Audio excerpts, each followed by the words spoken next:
अब बात गुरुग्राम में G20 समिट की करेंगे तो उसका आज तीसरा दिन है। आज कई अहम मुद्दों पर बैठक का आयोजन है। 4 मार्च तक गुरुग्राम में ये जो समिट है वो चलेगी। समिट में हरियाणवी संस्कृति भी हम देख पा रहे हैं। हरियाणवी संस्कृति की झलक को दिखाया जा, अलग अलग तरीकों से प्रयास यहां पर किए जा रहे हैं कि जो तमाम विदेशी मेहमान आए हैं उनको भारत की संस्कृति से, हरियाणा की संस्कृति से रूबरू कराया जा सके और भारत की सुंदरता और जो भारत की संस्कृति है वो सभी विदेशी मेहमानों के सामने लाई जा सके। और आपको बता दें, इस समिट में जो बैठकें हो रही हैं उसमें कई महत्वपूर्ण मुद्दों पर लगातार चर्चा हो रही है। आज तीसरा दिन है इस बैठक का। ज्यादा जानकारी देने के लिए विशेष संवाददाता सुशील सिंह मेरे साथ जुड़ गए हैं। सुशील, आज तीसरा दिन है, आज क्या खास रहने वाला है? 9 बजे से यह सेशन शुरू हो चुका है।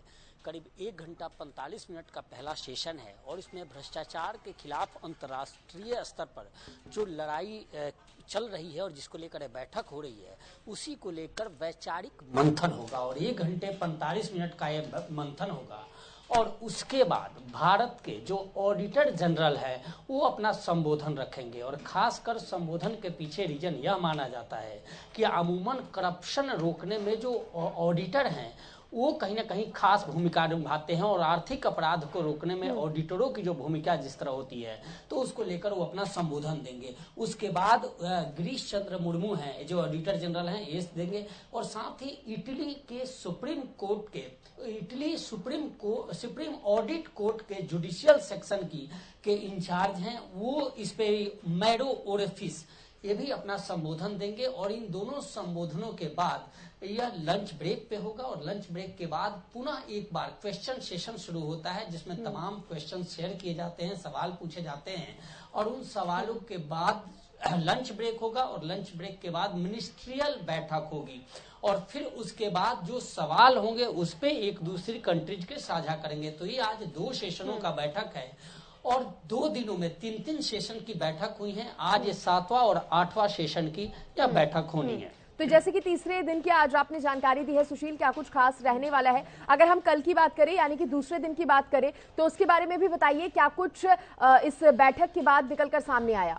देखिए, अगर G20 बैठक की बात करते हैं तो निश्चित तौर पर कल विदेश मंत्रियों की भी बैठक हुई थी, वो दिल्ली में हुई थी। चूंकि यह G20 की बैठक पूरे देश में करीब 200 बैठकें हो रही हैं, 60 शहरों में बैठकें हो रही हैं और कल इसके पैरेलल दिल्ली में बैठक देखी गई थी जिसमें विदेश मंत्री, तमाम देशों के विदेश मंत्री थे और उसमें प्रधानमंत्री ने भी अपना स्पीच दिया था। वो जो बैठक शुरू हुई थी तो उसमें 2 मिनट का मौन रखा गया था।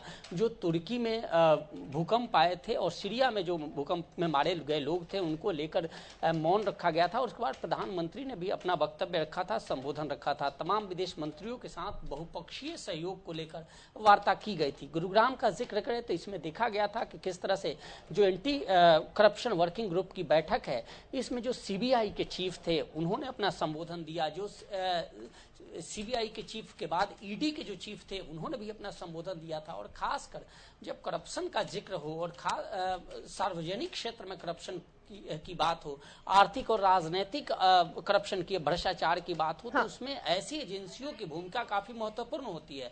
तो वैसे में इनसे विचार साझा करना, वैचारिक रूप से मंथन करना और फिर किस तरह से अंतर्राष्ट्रीय सहयोग मिलता है इन भ्रष्टाचार को रोकने में, उसको लेकर यह कार्य किया जा रहा है। साथ ही देखिए सृष्टि, आपको जानकारी होगी 2018 में भ्रष्टाचार को लेकर एक अधिनियम बनाया गया था जिसमें राजनीतिक अपराधी जो यहाँ से विदेश चले जाते हैं उनकी संपत्ति दूसरे देशों में होती है, उस पर कैसे अपना आधिपत्य जमाया जाए, उनसे पैसे कैसे निकाली जाए। तो ये तमाम चीजें कहीं ना कहीं अंतर्राष्ट्रीय स्तर पर जाकर फंसती नजर आती है। और खासकर जब G20 बैठक में एंटी करप्शन वर्किंग ग्रुप को शामिल किया गया 2010 में, तो उसके बाद यही ध्येय था कि अमूमन जो फ्रॉड होते हैं, जो ऐसे क्षेत्रों में से सफेद पोस्ट लोग होते हैं या कई ऐसे हैं कि बैंक से कर्ज लेकर डिफॉल्टर हो जाते हैं, कई विदेशों में जाकर बस जाते हैं, तो उन पर कार्रवाई कैसे की जाए, तो इसका मकसद वही था। और उसी मकसद में अब आगे बढ़ते हुए यहाँ जो बैठक आज तीसरे दिन की है, इसमें अब आज का तो जो कहीं ना सेशन कहीं है, सुशील, अंतर्राष्ट्रीय लेवल पर जो दिक्कतें आती हैं, समस्याएं आती है एक देश को दूसरे देश के साथ,